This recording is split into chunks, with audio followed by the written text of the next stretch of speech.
So we continue with how order is being placed in the society. So we're going to power. When we talk about power, power simply means the ability or capacity to make changes, to be able to change things. That is what power is. But let's read anyway. Power. Power is an important but often difficult concept. Dugan, 2003, defines power actively, suggesting that it involves the capacity to bring about change. Lukes in 1990, however, defines power passively, arguing that one definition involves the power to do nothing by making others believe nothing has to change. Power also have many sources. For Weber in 1992, distinguished between two types. So before we go into Weber, let's look at Lukes and Dugan. For Dugan, he believes power involves the ability to change things. That is for Dugan. But for Lukes, he said the opposite. He said power is the ability to stop things from happening. Not change. That means you have the power to not make things happen. Do you get the point here? Do you get the difference between both definitions? One changes, one doesn't change. Yes. So when you have power, it means you have the ability to stop a change. Mm-hmm. That makes you powerful. And also, you have power means you have the ability to make changes. Mm-hmm. So two contrasting definitions, but both of them comes back to the same concept, which is power, the ability to make it happen or not to make it happen. I think the point is clear. So for Weber, it distinguishes between power. He said force or coercive power, where people are forced to obey under threat of punishment. So it is coercive because you are obliged, you are forced to do it. So you just have to get it done or you are being punished.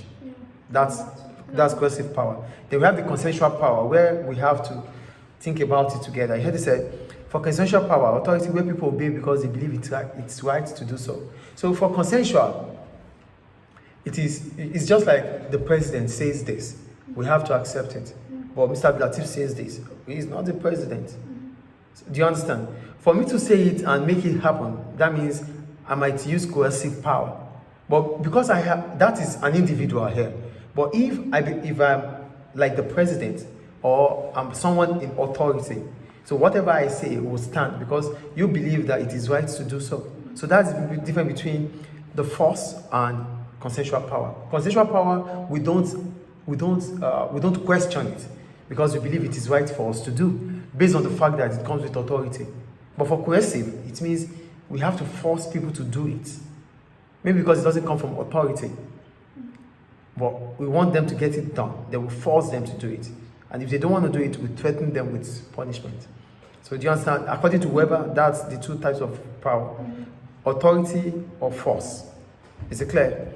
So then the second type of authority can be further broken up. We have the charismatic power, which involves people obeying people because they trust the person issuing a command.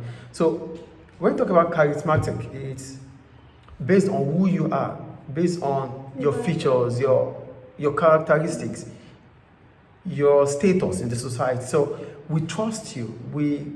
Whatever you say, we accept it. So as a result of that, whatever instruction you give, we follow. That is charismatic power. So it means we trust you. That's why we're going to accept whatever you say. Then the other one is traditional power, which is based on custom and practices. So the way things have always been done. So here it's about the norms. This is how things should be. Oh, the classroom. The classroom should be like this. The teacher takes charge of the classroom, not the student. This is how it should be. So that's traditional.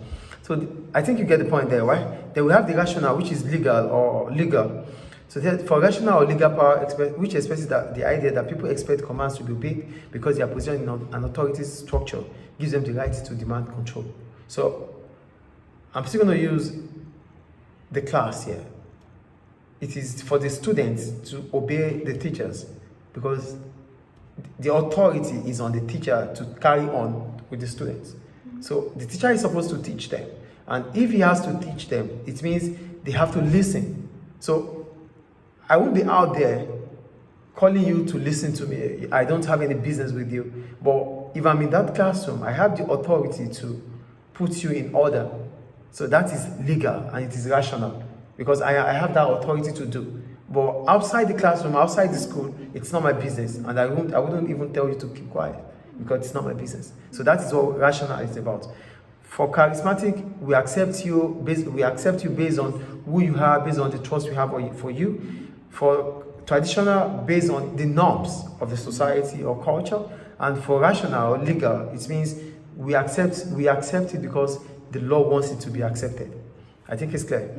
So power also has a number of dimensions. We can define power in terms of decision making. It involves the ability to make decisions. Now, the teachers, it's written already. Teachers, for example, can decide what their students do in the classroom.